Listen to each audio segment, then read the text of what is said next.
الحمد لله الذي تجري بأمره المقادير. أعوذ بالله من الشيطان الرجيم. شهر رمضان الذي أنزل فيه القرآن هدى للناس وبينات من الهدى والفرقان.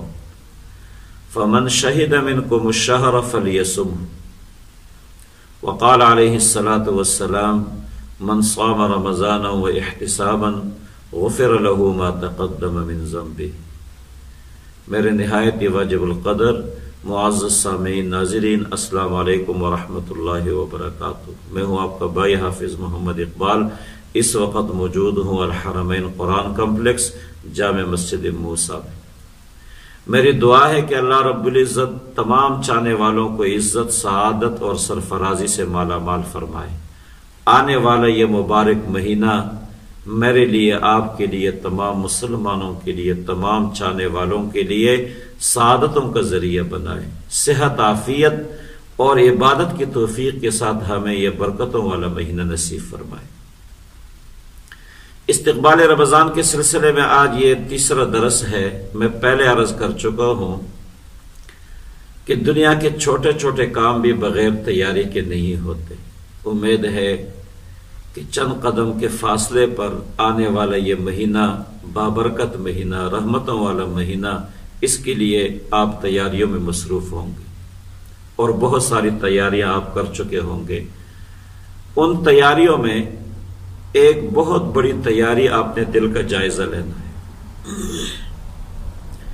انسان کے جسم میں اصل دل ہے. اگر دل رک جائے، کام کرنا چھوڑ دے تو انسان بیکار ہو جاتا ہے. دنیا میں اپنے وجود کو قائم نہیں رکھ سکتا. اسی طرح کبھی کبھی روحانی طور پر بھی یہ دل مردہ ہو جاتا ہے. اور جب انسان کا دل مرتا ہے تو انسان اپنے رب سے، اپنے خالق سے بہت دور چلا جاتا ہے. اور ایسا آدمی گفتار سے، رفتار سے اور رویے سے پہچانا جاتا ہے کہ یہ آدمی اپنے رب سے کٹا ہوا ہے. یہ آدمی اپنے رب سے کٹا ہوا ہے. جس طرح کٹے ہوئے پتنگ کو بچے پہچان لیتے ہیں اور ان کے پیچھے دوڑ پڑتے ہیں، اسی طرح اپنے رب سے کٹے ہوئے بندے کو لوگ پہچان لیتے ہیں. باتوں سے، اعمال سے، رفتار سے پہچان لیتے ہیں کہ یہ آدمی اپنے رب سے کٹا ہوا ہے. تو رمضان کی تیاریوں کے سلسلے میں سب سے بڑی تیاری یہ ہے کہ ہم اپنے دل کا جائزہ لیں. اپنے دلوں کو پاک اور صاف کریں. اس کے اندر سے کوٹ کو نکال دیں. اس کے اندر سے بخل کو نکال دیں. اس کے اندر سے نفرتوں کو نکال دیں. اس کے اندر سے حسد کو ختم کریں. تب جا کے ہم رمضان المبارک کی سعادتوں کو، برکتوں کو سمیٹنے میں کامیاب ہوں گے.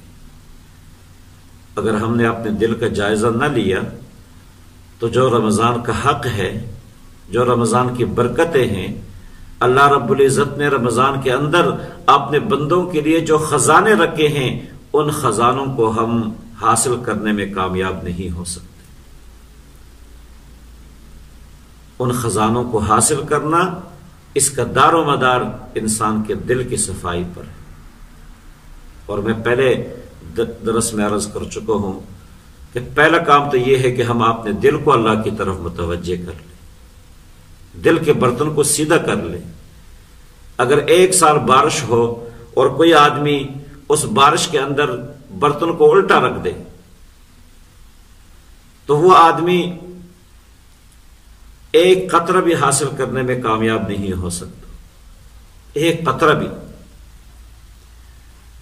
اسی طرح اس میں کوئی دو رائے نہیں ہے کہ رمضان کی برکتیں بہت زیادہ ہیں. اس کے اندر اللہ رب العزت نے بڑی نعمتیں رکھی ہیں، خزانے رکھے ہیں، لیکن ان خزانوں کے حصول کا دار و مدار انسان کے دل کی صفائی پر ہے. اور اس کا اندازہ آپ اس واقعے سے لگا سکتے ہیں کہ حضور آقا صلی اللہ علیہ وسلم نے ایک مرتبہ ارشاد فرمایا کہ اس دروازے کی طرف دیکھو. اس دروازے سے جو آدمی داخل ہوگا وہ جنتی ہے. ایک عام صحابی داخل ہوئے دوسرے دن پھر ارشاد فرمایا کہ اس دروازے کی طرف دیکھو، اس سے جو صحابی داخل ہوگا وہ جنتی ہے۔ دوسرے دن بھی وہی صحابی داخل ہوا، اور تیسرے دن بھی وہی صحابی داخل ہوا۔ 3 دن اللہ کے حبیب صلی اللہ علیہ وسلم نے اس صحابی کو جنت کی بشارت دی۔ تو اس مجلس میں عبداللہ بن عامر بھی موجود تھے، جو صحابہ میں بہت بڑے عبادت گزار تھے۔ ویسے صحابہ تو سارے عبادت گزار تھے، لیکن یہ پوری رات عبادت کرتے تھے، پوری رات کھڑے ہو کر نفلوں میں قرآن ختم کیا کرتے تھے، اور ہر روز روزہ رکھتے تھے پورے سال سوائے عیدین کے۔ بعد میں اللہ کے حبیب صلی اللہ علیہ وسلم منع فرمایا اور یہ اجازت دی کہ صوم داودی رکھا کرے، ایک دن افطار کر لیا کرے اور ایک دن روزہ رکھ لیا کرے۔ تو یہ بھی اس مجلس میں موجود تھے۔ اس نے میں سوچا کہ یہ صحابی کون سا عمل کرتا ہے، یہ میرا بھائی کون سا ایسا عمل کرتا ہے کہ اللہ کے حبیب نے 3 دن مسلسل اس کو جنت کی بشارت سنا دی۔ اس کے پاس چلے گئے اور ان کو کہا کہ میں 3 دن آپ کے پاس رہنا چاہتا ہوں۔ صحابی نے فرمایا ٹھیک ہے۔ آج کل کسی کے ایک دن مہمان آ جائے نا جان نکل جاتی ہے۔ وہ سخی لوگ تھے۔ فرمایا رہو، 3 دن رہو۔ رات ہوئی، عبداللہ بن عامر بستر سے یوں دیکھ رہے ہیں کہ اب یہ کیا کرے گا۔ وہ بھی سو گیا، مہمان کو سلا کے خود سو گیا۔ صبح اذان ہو گئی تو اٹھ گیا۔ دوسری رات بھی اسی طرح عبداللہ بن عامر منتظر تھے، دیکھ رہے تھے اپنے بستر سے کہ یہ کیا کرے گا۔ وہ بھی سو گئے اور صبح اذان کے وقت اٹھ گئے۔ اور تیسری رات بھی اسی طرح، رات کو عشاء کے بعد سو گئے اور صبح اذان کے وقت اٹھ گئے۔ نہ رات کو تلاوت، نہ تہجد، نہ نوافل، نہ سجدے، نہ رکوع۔ عبداللہ بن عامر نے پوچھا کہ اللہ کے حبیب نے 3 دن آپ کو جنت کی بشارت دی ہے، آپ کون سا عمل کرتے؟ میں نے تو کوئی عمل نہیں دیکھا۔ آپ عشاء کی نماز پڑھتے ہیں، گھر آ کر سو جاتے ہیں اور فجر کی نماز کے لیے چلے جاتے ہیں۔ تو صحابی نے فرمایا واقعی میں کوئی بڑا عمل تو نہیں کرتا، راتوں کو نہیں اٹھتا، لمبی نمازیں نہیں پڑھتا، لمبے سجدے نہیں کرتا، لیکن میرے اندر ایک خصوصیت ہے، ایک بات ہے کہ جس کی وجہ سے آقا نے فرمایا جنتی ہے، وہ یہ ہے کہ میرا دل تمام مسلمانوں کے لیے شیشے سے بھی زیادہ شفاف اور صاف ہے۔ عبداللہ بن عامر نے فرمایا واقعی یہ مشکل کام ہے، حج کرنا آسان ہے، پیسے ہو انسان چلا جاتا ہے، عمرہ کرنا بھی آسان ہے، صدقہ خیرات دینا بھی آسان ہے، لمبی نمازیں پڑھنا بھی آسان ہے، تلاوت، ذکر و اذکار، یہ ساری چیزیں آسان ہے، لیکن دل کو صاف کرنا یہ بہت مشکل کام ہے۔ اور تمام اعمال کا دار و مدار یہ دل کی شفافیت پر ہے، دل کے اخلاص اور شفافیت پر ہے۔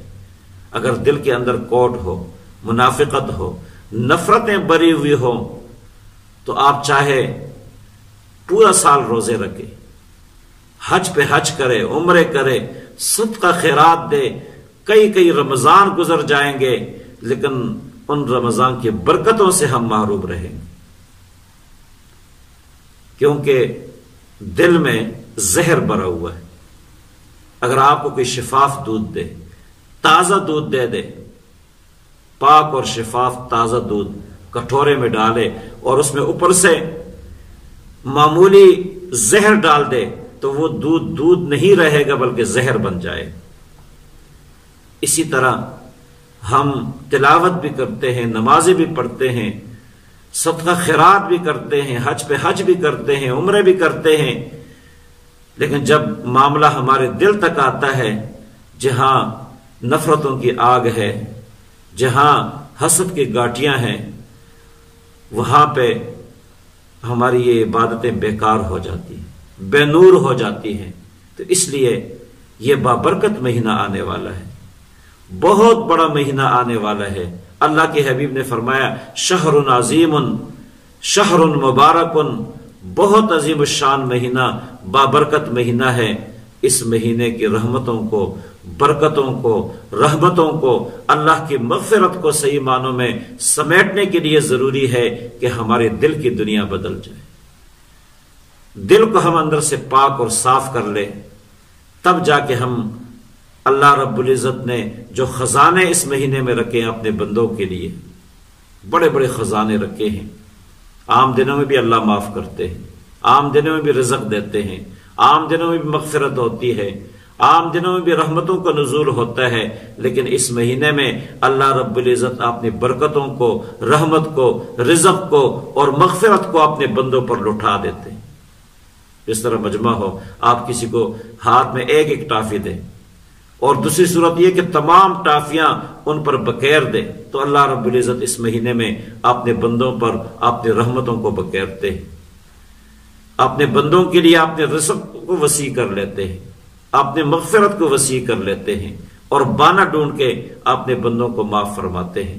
اور اس کے لیے ضروری ہے کہ جہاں ہم نے بہت ساری تیاریاں کی ہیں، کھانے کے حوالے سے، راشن کے حوالے سے، افطاری اور سحر کے حوالے سے، اعمال کے حوالے سے جو ہم نے تیاری کی ہے، میں پچھلے درس میں عرض کر چکا ہوں کہ ہم اپنے ذہن میں ایک لاہی عمل تیار کر لیں۔ جب ہم رمضان میں پہلا قدم رکھیں گے، ہمیں معلوم ہو کہ ہم نے اس کے بعد پورا رمضان کیسے گزارنا ہے، ہمارے سونے کا کیا وقت ہوگا، جاگنے کا کیا وقت ہوگا، تلاوت کے لیے ہمارے پاس کون سا وقت ہوگا، ذکر و اذکار کے لیے ہمارے پاس کون سا وقت ہوگا، اور اسی طرح دنیا کے کاموں کے لیے ہمارے پاس کون سا وقت ہوگا۔ ہم اپنے اوقات، نظام اوقات کو تقسیم کر لیں، ایک لاہی عمل تیار کر لیں۔ اور یہ بھی یاد رکھیں، بہت سارے لوگ ایسے تھے جو پچھلے رمضان میں ہمارے درمیان موجود تھے، آج اور اس رمضان میں ہمارے درمیان وہ نہیں ہوں گے۔ ہو سکتا ہے کہ آگے آنے والا رمضان جو ہے، اگلے سال آنے والا رمضان جو ہے، ہم بھی اس میں نہ ہوں، کس کو معلوم ہے۔ جوان بھی چلے گئے ہمارے گرد و پیش میں، ہمارے رشتہ داروں میں، ہمارے پڑوس میں، جوان بھی چلے گئے، بوڑھے بھی چلے گئے، بچے بھی چلے گئے۔ یہ تو ضروری نہیں کہ بوڑھا ہو کے مرے گا، کسی وقت بھی اللہ رب العزت اپنے بندے کو اپنے پاس بلا سکتا ہے، کسی وقت بھی زندگی کی شام ہو سکتی ہے۔ اس لیے پورے عزم کے ساتھ اس مہینے کو اپنی زندگی کا آخری مہینہ سمجھ کر اس کو ایسے گزارے کہ اس کا حق ادا کرے۔ راتوں کو قیام اللیل ہو، دن کو روزہ ہو، آنکھوں کی بھی حفاظت ہو، زبان کی بھی حفاظت ہو، کانوں کی بھی حفاظت ہو، ہاتھ کی بھی حفاظت ہو۔ جو ہمارے اوپر حق ہے دنیاوی اعتبار سے، حقوق العباد میں سے، اس کو ادا کر لے۔ کسی کے ساتھ برائی ہوئی ہے، اسے معافی مانگ لے، اس کو راضی کر لے، معافی اور تلافی کر لے۔ جو اللہ کے حقوق ہیں، نماز قضا ہیں، اس کو پڑھنے کا عزم کر لے۔ زکوٰۃ نہیں دی ہے، اس کو دینے کا عزم کر لے۔ حج فرض نہ نہیں جا سکے، جانے کا عزم کر لے۔ جتنی کوتاہیاں حقوق اللہ میں ہوئی ہیں، اس کو ادائیگی کا عزم کر لے۔ اور اس مہینے کو اپنی زندگی کا آخری مہینہ سمجھ کے اس کو قیمتی بنائیں، اور یہ قیمتی تبھی بنے گا کہ سب سے پہلے ہم اپنے دل کو اللہ کی طرف متوجہ کر لیں، اس دل کو پاک اور صاف کر لیں، اس کے اندر سے کدورتوں کو نکال دیں، انتقام کے آگ کو اس کے اندر سے نکال دیں، اور اس کے اندر سے ہم حسد کو نکال دیں، بغض کو نکال دیں، اس کو صاف کر لیں ہر حوالے سے، اور پھر اللہ کی طرف متوجہ کر لیں۔ اس کے بعد جتنی رحمتیں برسیں گی اس مہینے میں، اور اللہ نے جتنے خزانے رکھے ہیں اس مہینے میں اپنے بندوں کے لیے، وہ سب کے سب ہمیں حاصل کرنے میں آسانی ہوگی۔ اللہ کی برکت اور رحمتوں کو سمیٹنے میں ہمارے لیے آسانی ہوگی۔ اور اگر ہم نے اپنے دل کو صاف نہ کیا، دل کو اللہ کی طرف متوجہ نہ کیا، اس مہینے کی اہمیت کو نہ سمجھا، تو پھر یہ رمضان بھی پچھلے رمضانوں کی طرح گزر جائے گا، اور ہم یوں ہی محروم رہ جائیں گے۔ تو اللہ ہم سب کو عمل کرنے کی توفیق عطا فرمائے۔ جزاکم اللہ خیرا، احسن الجزاء۔ یوٹیوب پہ ہمارا چینل الحرمین، تمام احباب اس کو سبسکرائب کریں، اس کو لائک کریں، ویڈیوز شیئر کریں، اور بیل آئیکن کو ضرور دبائیں تاکہ ہماری اچھی ویڈیوز آپ تک پہنچ سکیں۔